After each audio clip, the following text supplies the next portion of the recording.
E eu convido você a abrir a sua Bíblia no livro de Êxodo.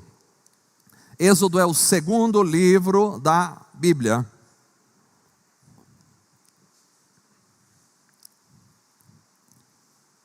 Livro de Êxodo, capítulo 25.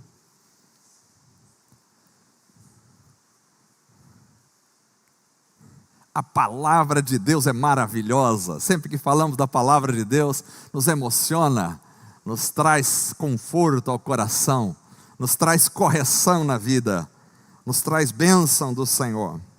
Então eu gostaria de compartilhar com os irmãos Êxodo 25, a partir do verso 1 até o verso de número 22. Diz assim a palavra do Senhor: Então falou o Senhor a Moisés, dizendo: Fala aos filhos de Israel, que me tragam uma oferta alçada de todo homem cujo coração se mover voluntariamente, dele tomareis a minha oferta alçada. E esta é a oferta alçada que recebereis deles: ouro, prata e cobre, e azul, púrpura, carmesim e linho fino, e pelos de cabras, e peles de carneiros, tintas de vermelho, e peles de texugos, e madeira de acácia, azeite para a luz, especiarias para o óleo da unção, e especiarias para o incenso, pedras de ônix, pedras de engaste para o éfode e para o peitoral. E me farão um santuário, e habitarei no meio deles, conforme a tudo o que eu te mostrar, para modelo do tabernáculo, e para modelo de todos os seus pertences, assim mesmo o fareis. Também farão uma arca de madeira de acácia, e o seu comprimento será de 2 côvados e meio, a sua largura de 1 côvado e meio, e de 1 côvado e meio a sua altura, e cobri-la-á de ouro puro por dentro, por fora a cobrirás, e farás sobre ela uma coroa de ouro ao redor, e fundirás para ela 4 argolas de ouro, e as porás nos 4 cantos dela, 2 argolas de um lado dela, e 2 argolas do outro lado. E farás varas de madeira de acácia, e as cobrirás com ouro, e colocarás as varas das argolas aos lados da arca, para se levar com elas a arca. As varas estarão nas argolas da arca, não se tirarão dela. Depois porás na arca o testemunho que eu te darei. Também farás um propiciatório de ouro puro, o seu comprimento será de 2 côvados e meio, a sua largura de 1 côvado e meio. Fará também os 2 querubins de ouro, de ouro batido os farás nas 2 extremidades do propiciatório. Farás um querubim na extremidade de uma parte, outro querubim na extremidade da outra parte, de uma só peça com o propiciatório. Fareis os querubins nas 2 extremidades dele. Os querubins estenderão as suas asas por cima, cobrindo com elas o propiciatório. As faces deles, uma de frente da outra. As faces dos querubins estarão voltadas para o propiciatório. E porás o propiciatório em cima da arca, depois que houver exposto na arca o testemunho que eu te darei. E ali virei a ti, e falarei contigo de cima do propiciatório, do meio dos 2 querubins, que estão sobre a arca do testemunho, tudo o que eu te ordenar para os filhos de Israel. Amém. Glória a Deus. Amém por esse texto. Um texto tão maravilhoso. Vamos orar mais uma vez. Senhor, muito obrigado pela Tua palavra. Tua palavra é viva, eficaz, poderosa, transformadora. Peço em nome de Jesus que a Tua palavra venha falar aos nossos corações esta noite. Ó Deus, que a Tua palavra venha transformar, que a Tua palavra venha trazer vida a todos os corações, que a Tua palavra venha incendiar a nossa alma, que a Tua palavra venha encher-nos pelo Teu poder, pelo Teu Espírito Santo, que a Tua palavra nos instrua, nos edifique, nos fortaleça, nos corrija, nos ensine, ó Pai, que tudo que aconteça aqui seja para a glória, honra e louvor do Teu nome somente. Em nome de Jesus, amém e amém. Como eu não preguei domingo passado, eu tenho tempo para pregar esse domingo dobrado, amém. Na primeira pregação minha desse ano, irmãos, eu quero trazer uma mensagem sobre a realidade da vida de relacionamento íntimo com Deus. A vida de relacionamento íntimo com Deus. Eu sei que vocês que me ouvem têm sede por Deus. Há dois tipos de sede que nós podemos ter. Há a sede daqueles que nunca encontraram o Senhor. Estes são os que não conhecem a Deus e que muitas vezes têm uma sede no coração e que às vezes acabam tentando saciar esta sede com coisas deste século, ou buscam nas aquisições, ou buscam nas finanças, ou buscam em outros prazeres, mas na realidade todo ser humano tem uma sede de Deus na alma. É o caso, por exemplo, da mulher samaritana. Ela não conhecia Jesus, mas tinha sede. E Jesus lhe diz lá em João capítulo 4, verso 13 até o verso 15, Jesus respondeu e disse-lhe: qualquer que beber desta água tornará a ter sede, mas aquele que beber da água que eu lhe der nunca terá sede, porque a água que eu lhe der se fará nele uma fonte de água que vai saltar para a vida eterna. Disse-lhe a mulher: Senhor, dê-me desta água para que eu não mais tenha sede e não venha aqui tirá-la. Então esta é a sede de alguém que ainda não conhece o Senhor. É a sede daquele que não teve um encontro profundo, real com Cristo Jesus. Esta é a sede do não convertido, aquele que ainda não teve uma transformação pelo Senhor. Mas existe uma segunda sede. Existe a sede daqueles que já encontraram. Esses são aqueles que encontraram o Senhor, que experimentaram dele, mas que surgiu uma sede de conhecê-lo cada vez mais, de estar mais perto dele, de ser mais íntimo de Deus. Esta é a sede, por exemplo, do Salmo 42, verso 1 e 2, que diz: assim como o servo brama pelas correntes das águas, assim suspira a minha alma por ti, ó Deus. A minha alma tem sede de Deus, do Deus vivo. Quando entrarei e me apresentarei ante a face de Deus? Esta é a sede de alguém que já conhece a Deus, mas tem mais sede ainda agora para conhecê-lo mais.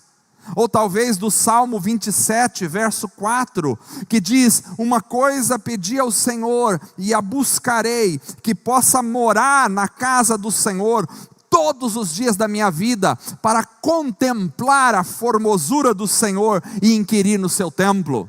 Esta é a sede de alguém que já provou de Deus, mas que quer cada vez mais deste Deus, porque Deus é tão maravilhoso, é tão grandioso, Deus é tão sublime, que quando a gente toca nele, quando a gente experimenta alguma coisa de Deus, a gente quer cada vez mais e cada vez mais, porque ele é maravilhoso, ele está acima de tudo aquilo que a gente possa imaginar nesta terra. Então quem toca em Deus, Quem tem uma experiência real com Deus, não consegue ficar mais sem essa sede de querer mais e mais e mais. Me parece que era essa sede dos discípulos que estavam próximos de Jesus, e quando Jesus disse: eu vou partir, eles ficaram extremamente tristes. Não, nós queremos estar mais perto. Imagine, 3 anos e meio convivendo com Jesus, ouvindo das suas mensagens, vendo seus milagres, e de repente Jesus fala que vai embora. Não, agora não, o Senhor vai embora não, queremos estar perto do Senhor. E Jesus tem que dizer: bom, eu vou, mas eu não vou deixar vocês sozinhos, aleluia, eu vou enviar o Espírito Santo para estar em vocês, glória a Deus, aleluia. Não seria possível vivermos tocando em Deus e depois ficar longe dEle, não é possível, há uma sede. Então eu trago uma palavra esta noite para todos, para aqueles que não conhecem o Senhor, que nunca tiveram uma experiência com Ele. Para esses, eu diria, venham matar a sede em Cristo. Mas também trago uma palavra para aqueles que já conhecem o Senhor, dizendo que há um oceano muito mais profundo do que se possa imaginar, que é o oceano de Deus, para você mergulhar nele, para você aprender dele, para você experimentar dele. Então vos chamo para conhecer um pouco mais de Deus essa noite, para que tenhamos uma vida de relacionamento íntimo com Ele. Bom, o que isso tem a ver com o texto que você leu? Bom, o texto que lemos é uma instrução de Deus a Moisés. Moisés, como vocês sabem, tinha tirado o povo de Israel do Egito, e estava agora no deserto, numa jornada em direção à terra prometida, que era a terra de Israel. Então Deus agora vai se manifestar a Moisés e ao povo. E aqui Deus começa a dar algumas instruções a Moisés sobre como deveria ser o relacionamento com Ele. Porque Deus é um Deus relacional, Ele não nos chama para vivermos distante dEle, Ele nos chama para que nós possamos nos relacionar com Ele. Deus é um Deus de relacionamento, Ele vive em relacionamento, Pai, Filho e Espírito Santo, por toda a eternidade. Então Ele nos convida para uma vida de relacionamento. O propósito de Deus é constituir uma grande família, na qual nós possamos nos relacionar com Ele e entre os irmãos. Então aqui Deus chama Israel para um relacionamento. Mas é importante notarmos que Ele vai dar algumas instruções para Israel, para Moisés, sobre como eles deveriam construir um tabernáculo, uma tenda, para ali começar a estabelecer um relacionamento profundo com Deus.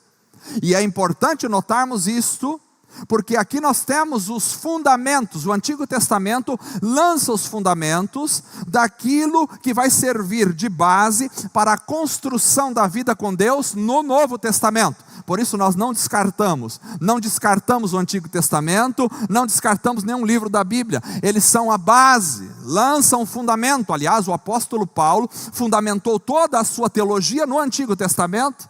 Aliás, Cristo falou sobre o Antigo Testamento. Então é importante olharmos para o Antigo Testamento como aquilo que vai lançar as bases para a construção daquilo que depois no Novo Testamento nós vamos ter. Então temos aqui nesse texto a explicação de como deveria ser a construção do tabernáculo. Como eles deveriam construir. O tabernáculo era uma tenda feita de peles de animais, e tinha uma série de utensílios que estariam ali no tabernáculo. Mas no texto em que nós lemos, principalmente, está falando do objeto mais sagrado do tabernáculo. E qual era o objeto mais sagrado do tabernáculo de Moisés? O objeto mais sagrado, aquilo que foi chamado de Arca da Aliança. Arca da Aliança. Por que ele era o objeto mais sagrado? Porque ele tinha uma representatividade da presença de Deus. O que era a Arca da Aliança? Era uma caixa de madeira, revestida de ouro, com uma tampa chamada de propiciatório. Então nessa caixa haveria alguns elementos, e essa caixa ficava no lugar mais sagrado do tabernáculo, que era dividido entre o lugar santo e o santo dos santos. E ninguém podia chegar diante desta arca da aliança, a não ser o sumo sacerdote uma vez por ano. Porque a arca da aliança tinha uma representação da presença do Deus Todo-Poderoso. Então aqui você tem alguns elementos que nós lemos, que são detalhes de como deveria ser construído a arca da aliança. E por esse texto, nós podemos começar a aprender que precisamos perceber que Deus é um Deus de detalhes. Preste atenção nisso. Deus é um Deus de detalhes. Se você quiser ter um relacionamento íntimo com Deus, você precisa aprender isso. Deus é um Deus de detalhes. Vocês leram no texto comigo quantos detalhes nós temos ali? Daria para fazer um estudo de 10 anos só nesses detalhes. Cada elemento, cada cor, cada circunstância. Então o povo de Israel precisava construir este tabernáculo, essa tenda, onde Deus iria se manifestar. Mas vejam bem, não era de qualquer tenda.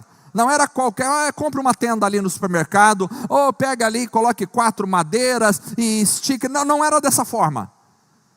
Deus é um Deus de detalhes. Então ali você vai ver os materiais que eram para ser usados na construção da tenda, as cores, não é qualquer cor, tem a cor específica, as cores, o tipo de pedra que se utilizaria em algumas circunstâncias, as medidas corretas, exatas da construção. Não é tipo assim, construa uma arca aí, bom, faz aí, o que você acha? Meio metro tá bom? Ou 2 metros? Não, havia a medida exata, o formato, o revestimento da arca, que ela era de madeira, mas precisava ser feita de madeira, e depois tinha que ser revestida de ouro, a posição onde ela ficaria no tabernáculo, o conteúdo do que haveria na arca. Ou seja, se você continuar lendo esse texto, depois de onde eu parei, você vai ver a quantidade de detalhes, de minúcias em cada elemento do tabernáculo. Ou seja, nada é de qualquer jeito, nada é mais ou menos, vai levando aí, tudo é perfeitamente calculado e revelado. Por que isso está aqui para a gente ler hoje, se nós não temos mais a Arca da Aliança? Nós não construímos uma Arca da Aliança, não tem uma Arca da Aliança nessa igreja, não tem. Aqui parece uma arca, mas não é só uma caixa de som. Então nós não temos. E por que nós precisamos? Porque Deus está revelando para nós que Ele é um Deus de detalhes. Detalhes. E por aqui nós entendemos isso. Deus é um Deus de detalhes. Isso significa que Deus observa os detalhes. Deus observa os detalhes. Ou seja, Ele não aceita as coisas de qualquer jeito. Muitas vezes a gente pode ser tentado a levar uma vida meio de mais ou menos, meio de qualquer jeito, meio vamos levando, meio um bom entendedor entenderá, meio eu acho que pode ser assim, mas também pode ser de outro jeito, vamos levar como dá. Mas eu quero dizer para você essa noite, Deus não é assim. Deus não é assim. A gente aprende sobre Deus na Bíblia, que Deus se preocupa com os detalhes da coisa. Ele é um Deus de detalhes, e se nós queremos nos relacionar com Deus, nós precisamos aprender a viver os detalhes. Não é viver de qualquer maneira, não é viver mais ou menos, não é vamos ver o que vai dar. Não, Deus é um Deus de detalhes, e nós precisamos viver nos detalhes. Porque Deus esquadrinha os detalhes da nossa vida. Ele esquadrinha as profundezas do nosso coração. Veja, Deus não fala assim, não, eu estou vendo o seu coração, parece que está legal, está mais ou menos. Não, por fora está bonito. Deus não é assim. Jeremias 17:10 diz, eu, o Senhor, esquadrinho. O que é esquadrinhar? Ele vai pesquisar, ele vai olhar, ele olha profundamente o coração, esquadrinho o coração, e provo as entranhas, e isto para dar a cada um segundo os seus caminhos e segundo o fruto das suas ações. Então Deus esquadrinha. Quando a gente faz alguma coisa, a gente às vezes faz com uma intenção, outros fazem com outra intenção. Deus olha para a intenção, Ele não olha só para o que você está fazendo, Ele não olha só assim, olha, fiquei feliz que você veio no culto hoje. Ele não olha só para isso, você está aqui, eu não esquadrinho o seu coração, eu não sei o que passa no seu coração, eu estou feliz porque você veio, mas às vezes Deus está dizendo, olha, você veio, mas a tua intenção é outra, então eu estou esquadrinhando a sua vida. Deus prova os nossos corações, Ele olha profundamente na nossa vida. Isso eu aprendi até mesmo numa conversa com meu tio ali, o pastor Dorival, quando estávamos conversando, disse, Deus olha os detalhes. Eu falei, é verdade, Deus olha tudo certinho, os detalhes. Ele é um Deus de detalhes. Hebreus capítulo 4, verso 12 e verso 13 diz, porque a palavra de Deus é viva e eficaz, e mais penetrante do que espada alguma de dois gumes, e penetra até a divisão da alma e do espírito, e das juntas e medulas. Ela não penetra só na pele, ela não penetra só em elementos superficiais, ela vai até a divisão das profundidades da vida de um ser humano, e ela é apta para discernir os pensamentos e as intenções do coração, e não há criatura alguma encoberta diante dele. Antes todas as coisas estão nuas e patentes aos olhos daquele com quem temos de tratar. Aleluia! Deus olha profundamente na intenção da nossa alma, Deus olha profundamente os seus desejos mais íntimos, Deus conhece os seus pensamentos, Deus conhece teu sonho, Deus conhece teus desejos, Deus conhece as tuas ações, não só as tuas ações externas, mas as intenções das suas ações no seu coração, porque tudo está descoberto diante dele. Ele é o Senhor que vê tudo, nada está oculto aos seus olhos. Ele é Senhor maravilhoso, bilhões e bilhões de seres humanos sobre a terra, mas Ele conhece cada um na intenção íntima da sua alma. Ele conhece os seus desejos, Ele conhece todas as tuas lágrimas, Ele sabe cada lágrima que saiu, Ele conhece todos os seus sonhos, Ele conhece todas as suas orações, Ele conhece seus pensamentos, Ele conhece a sua vida mais íntimo que você mesmo. Nem eu mesmo me conheço como Ele me conhece, porque Ele é Senhor. Aleluia, glória a Deus. Ele é Senhor, Ele conhece a profundidade. Deus é o Deus dos detalhes. Ele não deixa passar nada. Eu posso deixar passar, Ele não deixa passar nada. Ele não deixa passar nada. Não é só isso. O fato de Deus ser um Deus de detalhes nos leva à consciência de que Ele também cuida de detalhes para nós. Ele cuida dos detalhes. Isso é maravilhoso. Jesus disse em Mateus capítulo 10, verso 30, que até mesmo os cabelos da vossa cabeça estão todos contados. Aleluia! Ele não teria muito problema comigo para contar os cabelos, mas até mesmo os cabelos da vossa cabeça estão todos contados. Olha como é que Deus faz. É incrível, é incrível. 7 bilhões, 10 bilhões de pessoas no mundo, e Ele conta cada cabelo, está contado até os cabelos da vossa cabeça. Significa o quê? Que nada passa, nada. Às vezes a gente não pensa, às vezes assim, acho que Deus esqueceu de mim. Acho que Deus não viu, passou um negócio aqui, Ele não viu, porque não é possível que aconteceu isso na minha vida. Como é que Deus não viu que aconteceu isso? Eu estou dizendo para você essa noite, Deus viu, vê e sabe tudo. É exatamente tudo o que acontece na sua vida. Nada passa despercebido, nada. Ele é o Senhor. Então, se eu quero uma vida de relacionamento íntimo com esse Deus, eu não posso levar as coisas de qualquer jeito, porque Deus é um Deus de detalhes. A gente é muito assim. Hoje em dia nós vivemos numa época onde as pessoas falam, Deus sabe da intenção, Deus sabe das coisas, Deus sabe, Deus me conhece, eu faço assim, mas Deus já sabe. Não, não é assim. Porque às vezes é uma forma de nós fazermos as coisas de qualquer jeito e dizer, mas Deus sabe que no final eu queria fazer uma coisa. Deus é um Deus de detalhes. E a gente precisa ser detalhista na vida com Deus. Não dá para levar de qualquer jeito. Isso nos mostra que precisamos prestar atenção nos detalhes. Porque Deus fala nos detalhes. Deus fala nos detalhes da nossa vida. Precisamos entender que temos que ter cuidado com o que falamos, porque Deus vê os detalhes. Ele vê como a gente age, e a gente precisa se cuidar para agir corretamente, porque Ele vê os detalhes da nossa vida. A única forma de ter um relacionamento verdadeiro com Deus, é eu ser autêntico nos detalhes, em tudo.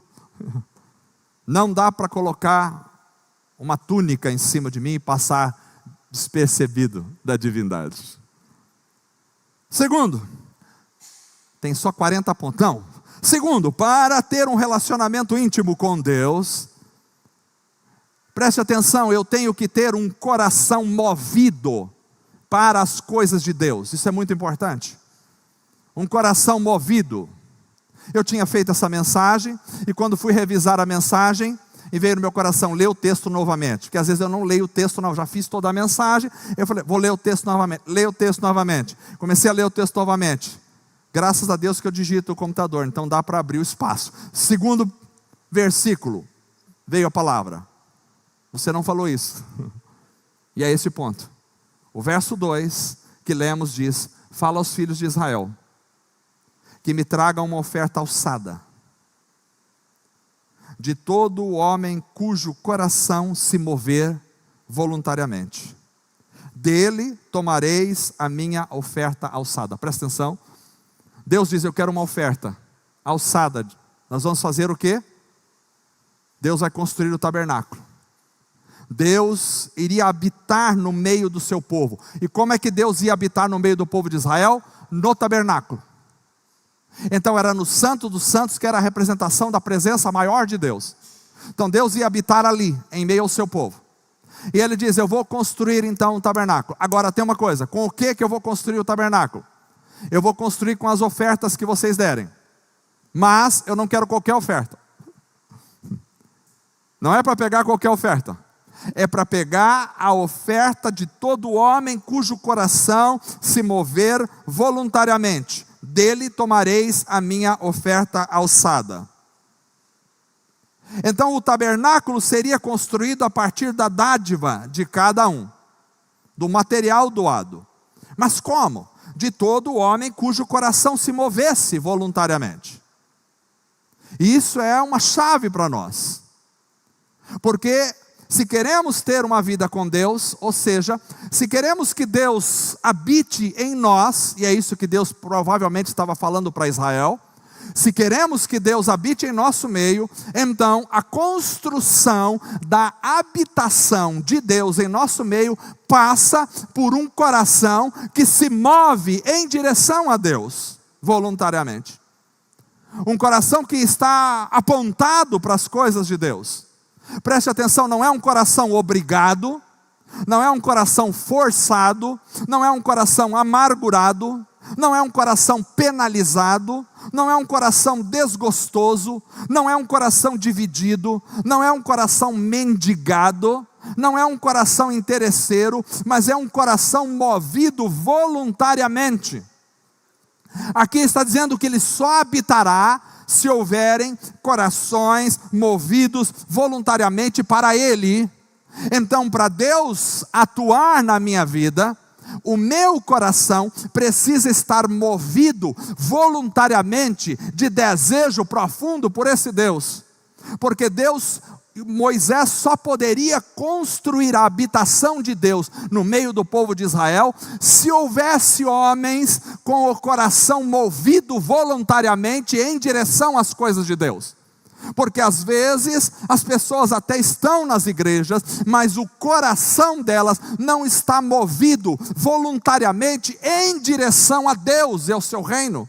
E quando o meu coração não aponta para Deus, e quando o meu coração não está apontando voluntariamente para as coisas de Deus, então não tem como eu manter um relacionamento onde Deus se manifeste na minha vida, porque para Deus se manifestar, você tem que querer, você tem que desejar, você tem que amar, você tem que buscar, você tem que ter um coração inclinado para as coisas dele, porque via de regra, o nosso coração é inclinado para as coisas desse século, é inclinado, final de ano, Natal, Ano Novo, nós somos inclinados naturalmente a comidas e bebidas, o nosso coração está inclinado para comidas, está inclinado para presentes, está inclinado para viagens, está inclinado para lazer, está inclinado para um monte de coisa, mas às vezes nós não estamos inclinados para as coisas de Deus, e Deus nos chama esta noite para nos dizer: sabe por quê?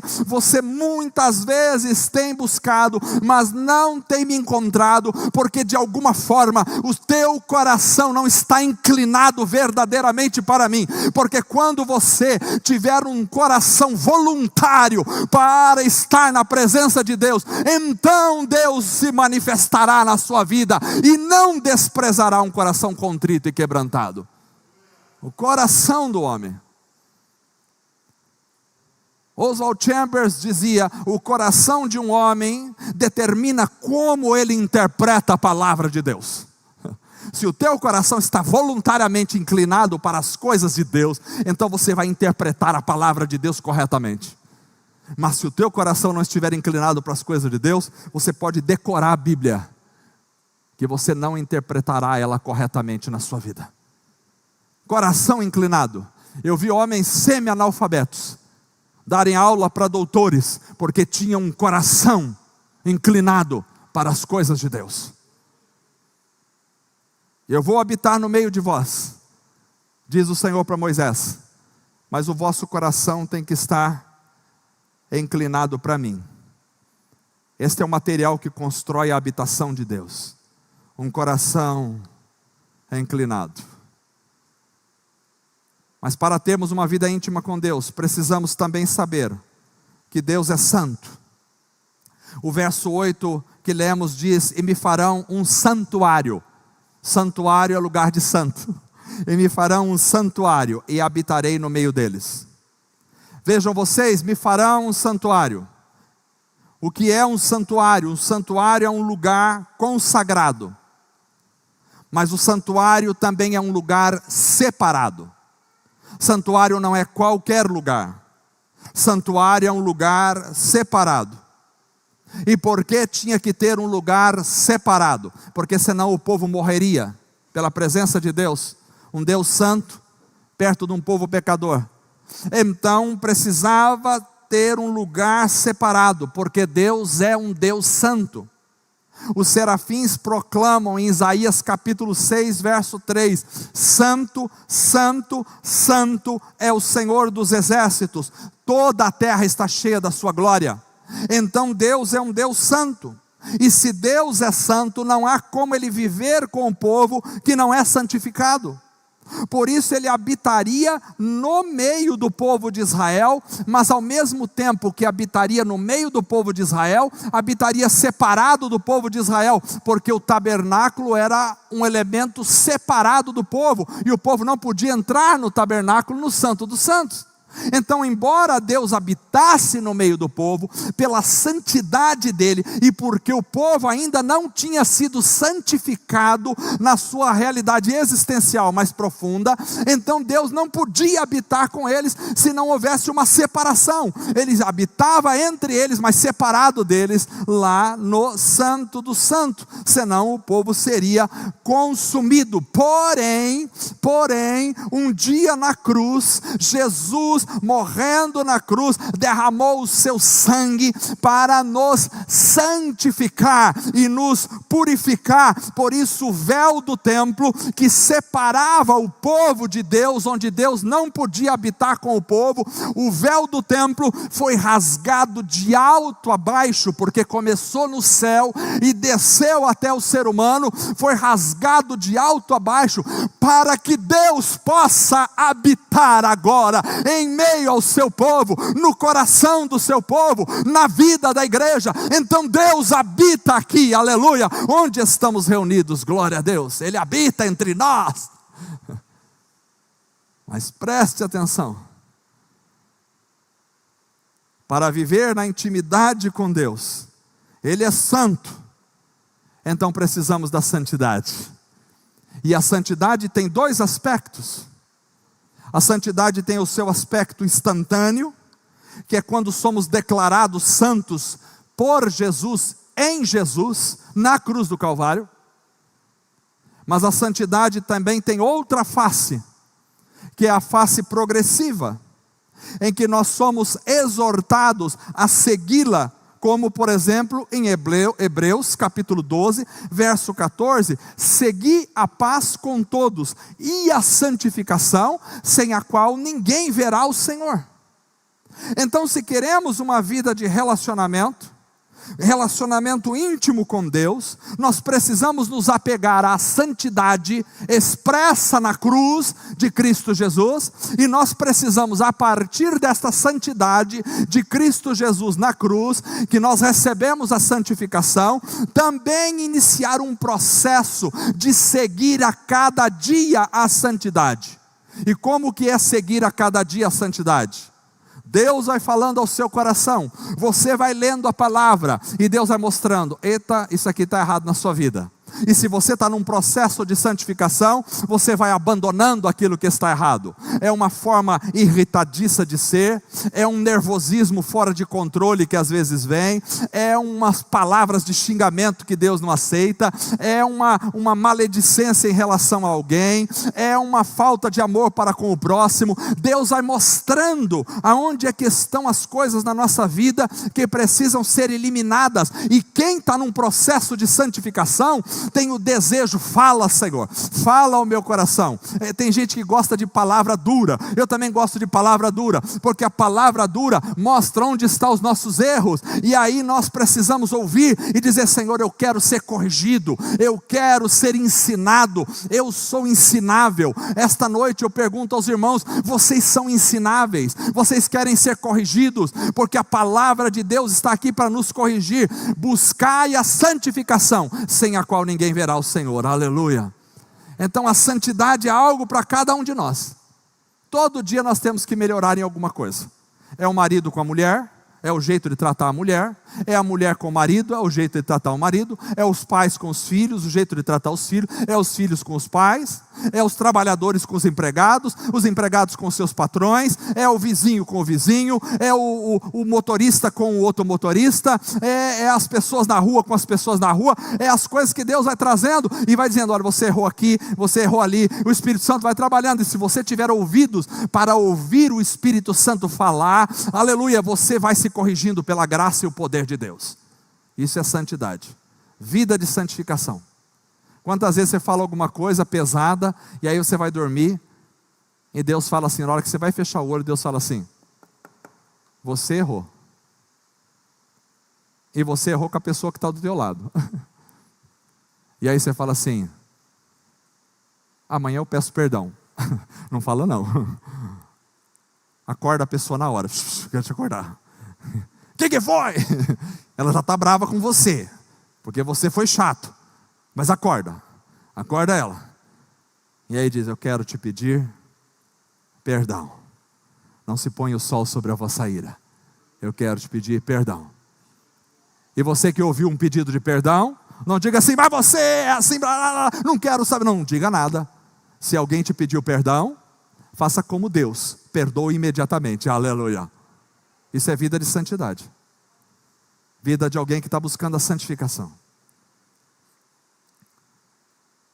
Mas para quem quer ter uma vida de relacionamento com Deus, e aqui estou quase finalizando, quem quer ter uma vida de relacionamento íntimo com Deus, precisa perceber que Deus fala. Deus fala. Deus fala conosco. O texto que nós lemos diz, no verso 22, que Deus falaria do propiciatório. Agora, o que é o propiciatório? O propiciatório era uma tampa de ouro da Arca da Aliança. No propiciatório, que era uma tampa, tinha 2 querubins entalhados de ouro que tocavam as suas asas, olhando para dentro da tampa. Então esse era o propiciatório. E ali naquela tampa, o sumo sacerdote aspergia o sangue do animal sacrificado. Então o verso 22 diz: e ali virei a ti. Aonde que Deus viria? No propiciatório. Que maravilha. Você já pegou isso, né? Nem preciso continuar, né? Deus viria no propiciatório. E falarei contigo de cima do propiciatório. Ou seja, da tampa da Arca da Aliança, da onde o sacerdote aspergia o sangue. Do meio dos 2 querubins que estão sobre a Arca do Testemunho. Tudo que eu te ordenar para os filhos de Israel. Vou falar da onde? Da tampa. Então Deus iria falar. Mas Ele não ia falar de qualquer lugar. Porque Deus é o Deus dos detalhes. Ele não fala de qualquer lugar. Havia um lugar onde Ele falaria. Ele tinha um lugar para falar. Havia um lugar para ouvir Deus. E o lugar era a tampa da Arca da Aliança. E é interessante porque era onde se aspergia o sangue. Então Deus fala, mas fala de onde? Deus fala do sacrifício. Porque apontava para o sacrifício de Cristo. Deus fala do sacrifício. A tampa estava entre os querubins de ouro, que representava o trono de Deus. Mas não só isso. A tampa era uma metáfora do sacrifício de Cristo. Porque é interessante quando a gente lê em João, capítulo 20, o Evangelho de João, capítulo 20, verso 12, diz que quando Maria, depois da morte de Jesus, quando Maria entrou no sepulcro de Jesus, e ele já estava ressuscitado, quando Maria entrou, o texto diz assim: e viu 2 anjos. Quantos anjos tinham na tampa do propiciatório? 2. E viu 2 anjos, vestidos de branco, assentados onde jazera o corpo de Jesus. Mas como estavam assentados? Um à sua cabeceira e outro aos seus pés. Então aquilo era, me parece, um protótipo. A Arca da Aliança, a tampa, era um protótipo da ressurreição de Cristo. Porque assim como tinha 2 anjos, um numa extremidade da tampa e outro na outra extremidade, quando Jesus ressuscita, nós temos 2 anjos, um numa extremidade do local onde ele foi colocado, e outro na outra extremidade. O que é que isso está querendo dizer para nós? Está querendo dizer que Deus fala, mas Ele fala de onde? Ele fala do sacrifício de Cristo, Ele fala a partir de Cristo, Ele fala na pessoa de Cristo, Ele fala na palavra de Cristo, porque Cristo é a palavra, Cristo é o verbo de Deus. Então Deus fala conosco a partir de Cristo, e se quisermos ter intimidade com Deus, nós precisamos ouvir Jesus, porque é em Cristo que está a voz de Deus. Quantos querem intimidade com o Senhor, mas não param para ouvir as Escrituras? Esta palavra é a voz de Deus para nós, porque Cristo é o verbo, porque Cristo é a palavra viva, porque Cristo é a voz de Deus para o nosso coração, e Deus não vai falar de outro lugar. Ah, quanta gente está frequentando as igrejas, mas querem ouvir Deus falar em um monte de coisa arada, mas se não for o Evangelho de Cristo, se Cristo não for pregado em uma igreja, Deus não está falando naquela igreja, porque eu não falo de qualquer lugar, eu só falo da tampa do propiciatório, eu só falo do sacrifício, eu só falo do lugar onde Cristo ressuscitou. É em Cristo que está a palavra de Deus, aleluia. Pregamos a Cristo. Paulo diz: nós pregamos a Cristo. Eu não prego lorotas, não estou aqui para piadas, não estou aqui para falar sobre política, sobre filosofia, sobre sociologia. Esses assuntos não interessam ao púlpito. O púlpito é um lugar de falar de Jesus. Nós pregamos a Cristo e Cristo crucificado, aleluia. Porque se Cristo é pregado, então Deus está falando. Eu falo da tampa do propiciatório, aonde há o sacrifício do meu filho. Aleluia, aleluia, que maravilha, que maravilha. Glória a Deus. Então, até aqui, nós vimos que para ter uma vida de relacionamento íntimo com o Senhor, nós precisamos saber que Deus é um Deus de detalhes, que precisamos ter um coração movido para as coisas de Deus, que Deus é um Deus santo, e que Deus fala a partir de Cristo. E por último, se queremos ter uma vida de relacionamento íntimo com Deus, precisamos entender que Deus anda com o seu povo. Êxodo capítulo 25 que nós lemos, o verso 12 até o verso de número 15, ele diz: e fundirás para a arca é a presença de Deus, fundirás para ela 4 argolas de ouro, e as porás nos 4 cantos da arca, 2 argolas num lado dela, 2 argolas do outro lado dela. E farás varas de madeira de acácia, e as cobrirá com ouro. E colocarás as varas nas argolas aos lados da arca, para se levar com elas a arca. Mas o verso 15, presta atenção, Deus é um Deus de detalhes. No verso 15 ele diz: as varas estarão nas argolas da arca, vírgula, não se tirarão dela. Poderia passar esse detalhe despercebido, mas Deus diz, não é para tirar as varas das argolas. Então a arca, pense numa arca, uma caixa de madeira revestida de ouro, com 2 varas, uma de cada lado. Para que eram aquelas varas? Para que os sacerdotes, para que o povo de Israel, os levitas, pegassem um em cada lado da haste, e pudessem levantar e levar a arca. E Deus diz assim, não é para tirar as varas das argolas, vai ficar fixa. Por quê? Porque Deus vai com o povo. As argolas eram para que as varas estivessem ali como apoio para carregar a arca. Fala de movimentação, fala de andança, fala de caminhada, A arca tinha que estar pronta para partir junto com o povo, porque Deus é um Deus que vai com o povo. Deus não fica no prédio da igreja quando você se movimenta, Ele vai com você. Porque se não tivesse as argolas e as varas, podia pensar, mas ele fica ali, o povo vai. Não, Deus vai com você. Não é para tirar as varas das argolas, porque a minha presença vai com o povo. Aonde vai o meu povo, vai a minha presença, porque a glória de Deus está presente no homem, e vai com o homem. Preste atenção, isso é importante, porque quando Davi trouxe a arca da aliança para Jerusalém, em 2 Samuel capítulo 6, depois tem 1 de Crônicas 13 também, ele trouxe a arca da aliança e não se atentou de que estava errada a forma dele trazer a arca da aliança, porque a arca da aliança ele colocou num carro de bois, e a arca da aliança tinha as hastes. O boi não leva nas hastes, quem leva nas hastes é o homem.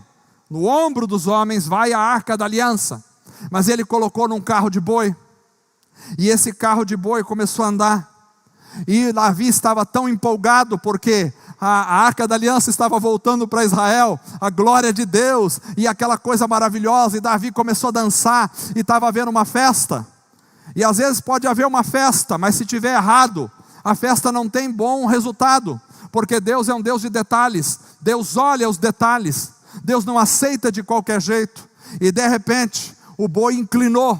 Por quê? Porque não era para levar no boi a arca da aliança. E quando o boi inclinou que a arca ia cair, Uzá botou a mão para segurar a arca e morreu fulminado imediatamente. E aí aquilo que era uma festa se transformou num funeral. porque festa sem os detalhes de Deus, sem as coisas como Deus quer que se faça, sem a forma como hoje em dia se faz muita festa nas igrejas, mas eu imagino que o poder de Deus muitas vezes está ausente, porque as coisas não estão como Deus ordenou que fossem. Deus é um Deus de detalhes, Ele não aceita as coisas de qualquer jeito. A arca era para ser carregada por levitas, era para ser carregado pelo homem, porque a presença de Deus não está nos animais, a presença de Deus não está nas coisas, a presença de Deus está nos homens. Então Deus ia se manifestar no homem, é o homem que carrega a glória de Deus, é o homem que carrega a presença de Deus. É por isso que Paulo diz: o vosso corpo é o templo do Espírito Santo, porque o Espírito Santo se manifesta em você, não é nos bancos da igreja, não é no púlpito de uma igreja, não é na guitarra que alguém toca. O Espírito Santo se manifesta na tua vida, e quando você sai daqui, a glória de Deus vai junto com você. Aonde você estiver, no teu trabalho, a glória de Deus estará ali, na tua casa, a glória de Deus estará ali, porque Deus habita no homem, não é em quatro paredes. Deus habita no homem, glória a Deus, aleluia. Temos que entender isso. Deus anda com o homem, anda com o homem. Deus pode fazer a minha arca, mas não esquece de colocar 2 varas para carregar a arca. Mas não esquece de fixar as varas, porque eu não vou ficar aqui. Quando vocês forem, eu vou com vocês. Aonde você for, Deus está com você. Deus não está só aqui. Se Deus está aqui, é porque você está aqui. Porque quando nós saímos daqui, Deus não estará aqui. Deus não estará aqui. Deus vai com a gente. E para onde você for, Deus vai com você. Deus vai com você, aonde você for. Por isso você tem uma responsabilidade. Uma responsabilidade. Porque a marca de Deus não está em 4 paredes. A marca de Deus está na tua vida. A glória de Deus está na tua vida. Então, se você vai trabalhar, saiba que a presença do Espírito Santo está com você lá. Cuidado com o que você faz, como você fala e como você age, porque o Espírito Santo está em você. Se você vai para a tua casa, saiba que a presença de Deus vai com você para a sua casa. Às vezes a gente gostaria que Deus ficasse aqui. Ele diz assim: Deus, fica um pouco aí, me dá um tempo aqui, porque em casa eu tenho que resolver os negócios aí que é meio, o senhor não vai gostar de ouvir. Mas Deus não faz assim. Deus disse: se o meu povo vai, eu vou com ele. Aonde você está, Deus está. Deus está. Vamos ficar em pé. Eu poderia falar das entranhas da arca, porque Hebreus diz que na arca continha uma urna com o maná, que fala da alimentação celestial, Cristo descendo e nos alimentando. Na arca estava a vara de Arão que floresceu, que fala da ponte entre Deus e os homens, que era o sacerdote. É Cristo o nosso mediador. E na arca estava as tábuas da aliança, que fala da palavra de Deus. Cristo é a palavra de Deus. Mas podemos explorar isso um outro dia, com alegria, diante do Senhor. Você quer ter uma vida de relacionamento? Nós vamos tomar a ceia do Senhor. Mas preste atenção, a ceia do Senhor. Na época da igreja primitiva, a ceia do Senhor para uns era alimento dos céus, mas para outros juízo de Deus. Paulo diz: por causa disso há muitos entre vós fracos e doentes, e muitos que dormem. Porque o ritual, nós não nos apegamos no ritual, mas na essência. Se eu venho aqui e faço apenas um ritual, mas o meu coração não se corresponde a esse ritual, a palavra de Deus esquadrinha o meu coração. A minha palavra vê os teus pensamentos, diz o Senhor. Deus é um Deus de detalhes. Preste atenção. Deus é um Deus sério de detalhes. E por isso Ele é perfeito, é maravilhoso. Ele não erra em nada. Ele é perfeito. Ele é maravilhoso. Um relacionamento com Deus acontece quando eu vivo nos detalhes. Um relacionamento com Deus acontece quando eu tenho um coração movido para as coisas do Senhor. Um coração que tem desejo por Deus. Um relacionamento com Deus íntimo acontece numa vida santa, em alguém que ouve o Senhor, em alguém que anda com Deus. É ali que acontece. Vamos orar. Senhor Jesus, estamos aqui esta noite. É uma alegria tão grande falar da Tua palavra. Tua palavra é vida, Tua palavra é viva. O Senhor é maravilhoso. Senhor, o Senhor se manifesta. Naquela época a Tua voz era ouvida na tampa do propiciatório. Hoje a Tua voz é ouvida no Filho amado. A Ele ouvi, o Filho amado. Nós ouvimos o Senhor Jesus. Fala conosco, Jesus, fala conosco. Tu és o verbo de Deus, Tu és a palavra viva, Tu és a voz do eterno na nossa vida. Senhor Jesus, Senhor, age na vida da Tua igreja. Dá-nos, Senhor, sede por uma vida de intimidade com o Senhor, uma vida de busca sincera, de intimidade na Tua presença, uma vida que anda aos Teus pés, uma vida que anda lado a lado com o Senhor, uma vida que busca o Senhor. Te amamos, Senhor, Te louvamos, Te exaltamos, Te engrandecemos. Age no meio da Tua igreja, que possamos Te adorar em espírito e em verdade sempre. Em nome de Jesus, amém.